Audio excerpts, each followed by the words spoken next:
Commitment, a big decision. No question about that. It's scary for many, especially when you are in midlife. Because when you reach midlife, you have experienced one or more marriages and have other relationship experiences in between. And when you get back into the dating world, you are very cautious. Your eyes, ears are all open. There are still scars remaining from the past. When you meet someone new or it's a new relationship, you are full on alert. You're testing each other, whether consciously or unconsciously. In that dating process, if you like someone in particular who you would like to explore more, then you expect some kind of acknowledgement, a kind of a commitment that you are going to be seeing only that one person. And one way you can show that, in case you met each other on a dating site, is by deleting your dating profile. Now, committing to that person in that stage doesn't mean you're committing to get married. At that point, you're committing that you are only seeing that person. And if you feel that you want to move forward, then you commit again for the next stage as your relationship evolves. It is like you're renewing your commitment. It is an ongoing process. And commitment doesn't mean anything if you don't follow through every day.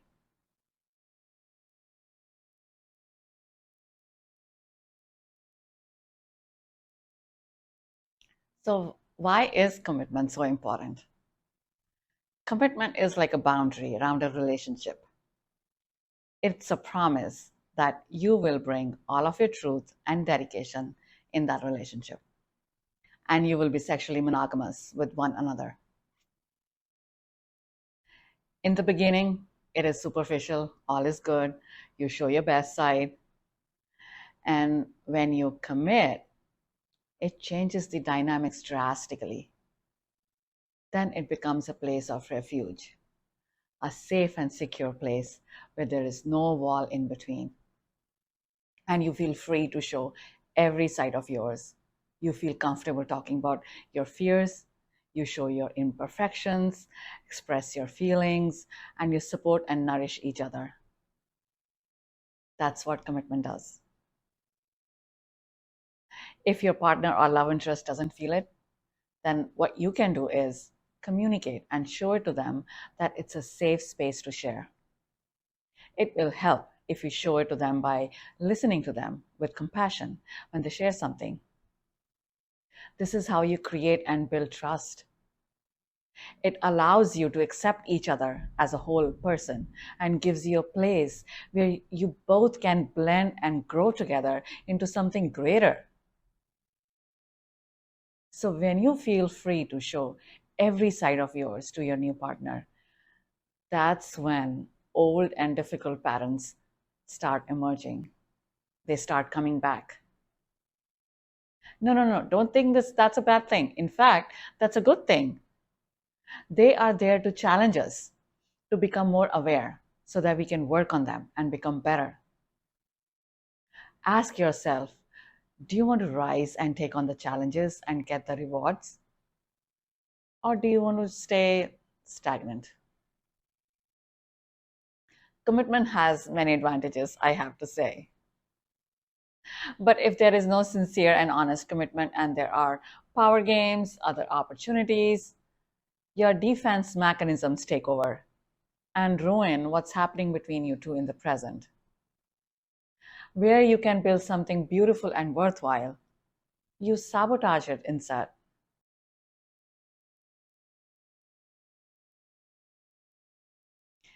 People do struggle with commitment all the time. Like we said, your past relationships leave their imprint on you. So when you get into a new relationship, you're always on edge, overthinking, overreacting to every little thing. Even though you think you have healed from the past, either from your familial attachments or other romantic relationships, no one is fully 100% healed. Healing is an ongoing process. It's a journey, and everyone has its own pace to heal. But the good part is that both unhealed partners can help each other heal and make their relationship a success.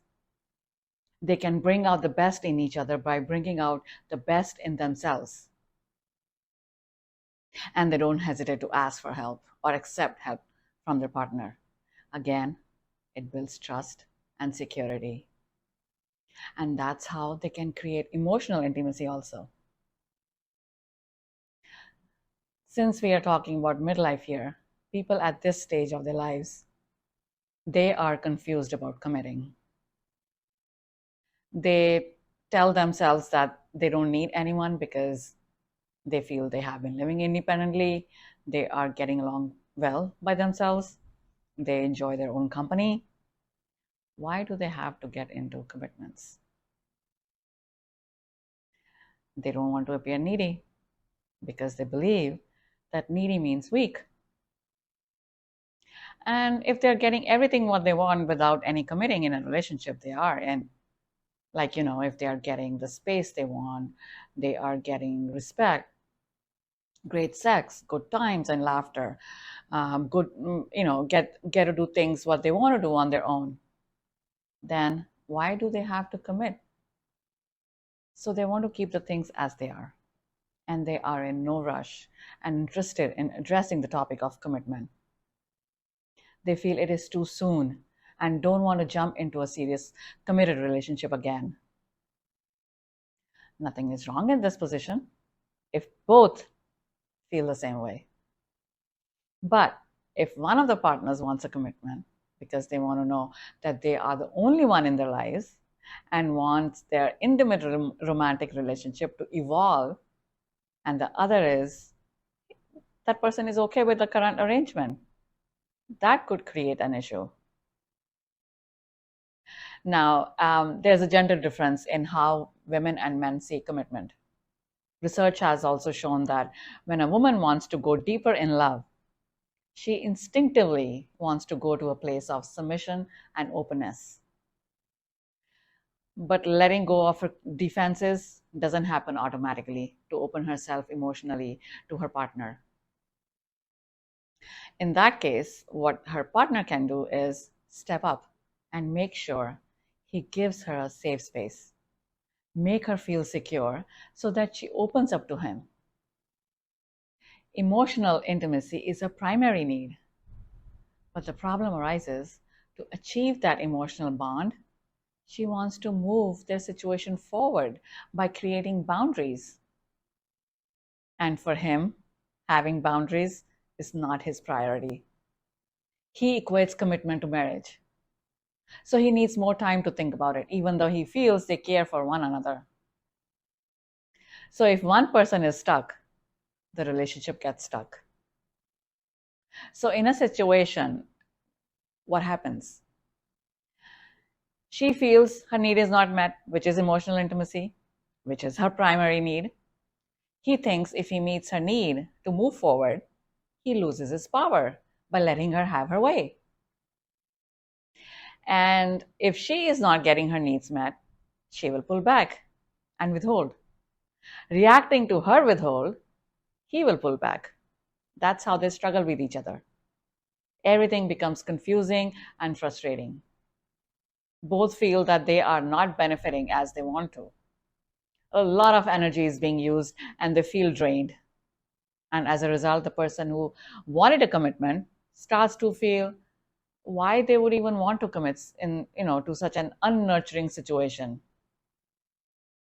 So they either may give in and sacrifice their needs, or they may leave. Another struggle is your inner voices.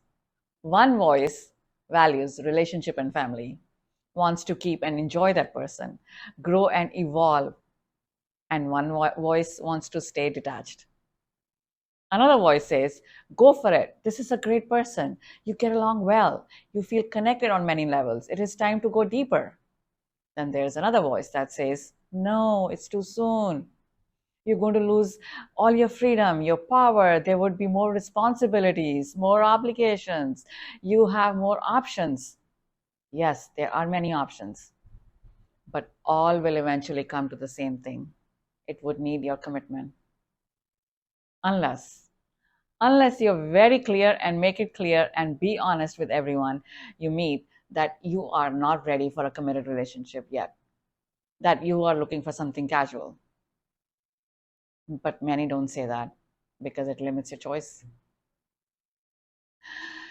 I remember when I was very new to these dating sites, I got a message from the guy saying that he already has a steady girlfriend he's committed to, but they are in an open relationship. And he asked me if I was interested. No, I was not. But I did message him back, acknowledging his honesty and truthfulness. Because what happens is when people don't get any response from anyone, they think, okay, this is not working. Let me not tell anyone that I am in an open relationship. Let me just hide this fact. They will start lying then. But you know what? After replying to him, I thought, what if his girlfriend doesn't know what he's doing? What if she's thinking she is in a committed monogamous relationship and he's looking for a hookup here? Then I just hoped whenever he finds someone and hope all get to meet each other and everything is out in the open for everyone. So the point is, commitment may mean different to different people. A couple comes to a mutual agreement on a specific arrangement. In this case, open relationship. Another struggle is when someone has unrealistic fantasies.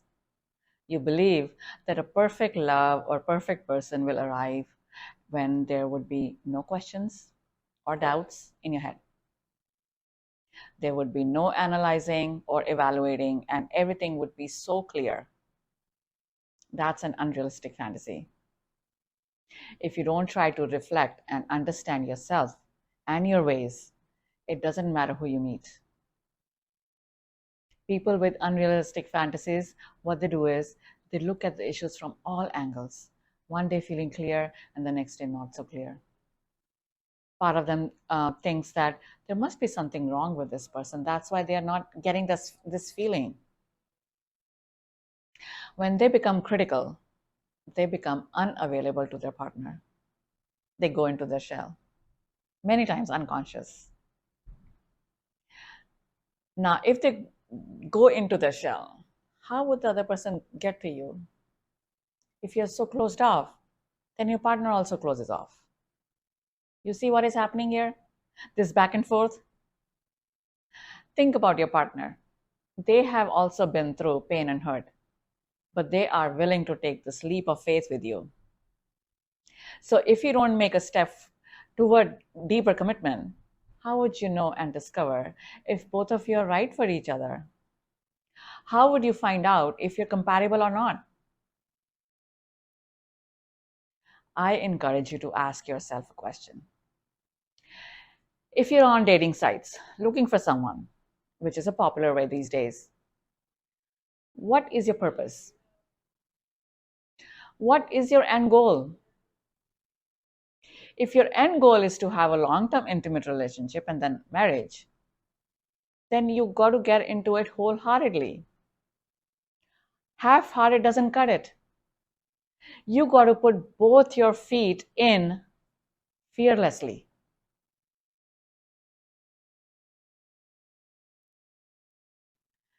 Yes, there are many fears that come in the way of why people hesitate to commit, especially in midlife. I keep stressing midlife because getting into a new relationship in midlife is very different from when you are in 20s and 30s. Because by now, you have collected many experiences, some unpleasant and some positive, from the past. Many common reasons I hear, and also what research shows, is that people fear losing their freedom. Some fear being taken advantage of. Then there is fear of losing power. They would deny it though, because power has a negative connotation. So they would say something like, they are different or they're unique. The fact is, withholding commitment is their one strong position. If they commit, they would risk losing that position. So, by withholding what their partner wants, they maintain a position of power that keeps the other partner at a weaker position. They dodge every time those kinds of conversations are brought up, and they have one foot out at the door. Another one is FOMO, fear of losing out. That is when you believe that someone better will come along if you wait or withhold some more time. So they keep others strung along and keep them around, either to meet their security needs or because they are bored or they don't want to be alone, or they feel at least something is better than nothing, or they're confused. This is, by the way, not gender related. This happens across all genders. So, what kind of message are you sending in FOMO? That the other person is not good enough for you. They are good, but not enough. If you really think they are not, then why are you carrying on with them? Why drag the other person along? What you do when you have all these fears, you organize your life accordingly around these to avoid what you're afraid of.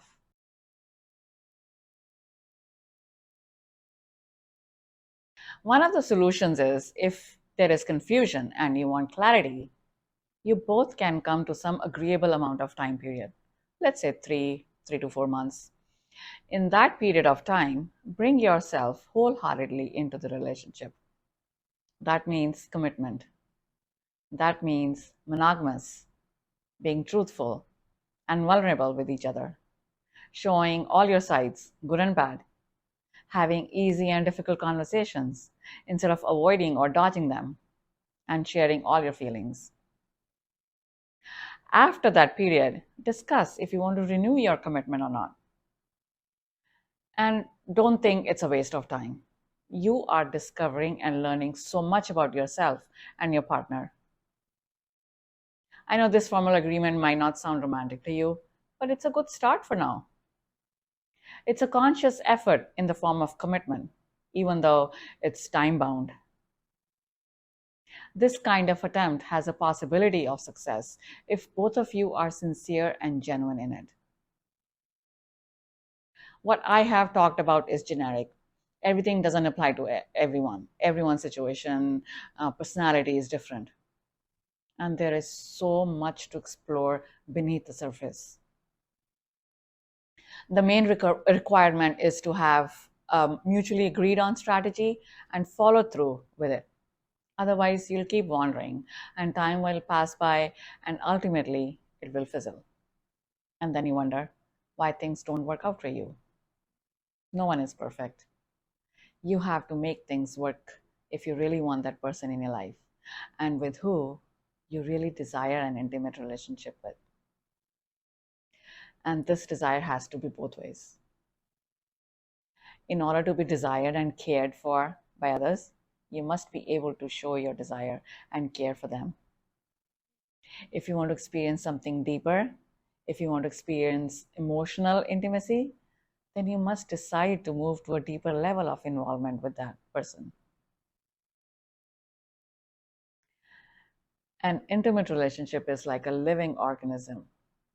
To keep it alive, the partners must keep it growing. Having this dilemma about your iffies with commitment is normal. Don't think there is something wrong with it. It is not that black and white. Love, relationships, and dating get complex in midlife. If you're ready for the next step, but your partner isn't, if you're stuck and need clarity, talk to someone. Talk to a professional. You may think you know a lot about yourself, but the fact is you don't. And if you need support and assistance, I'm here to help and guide you get through any confusion.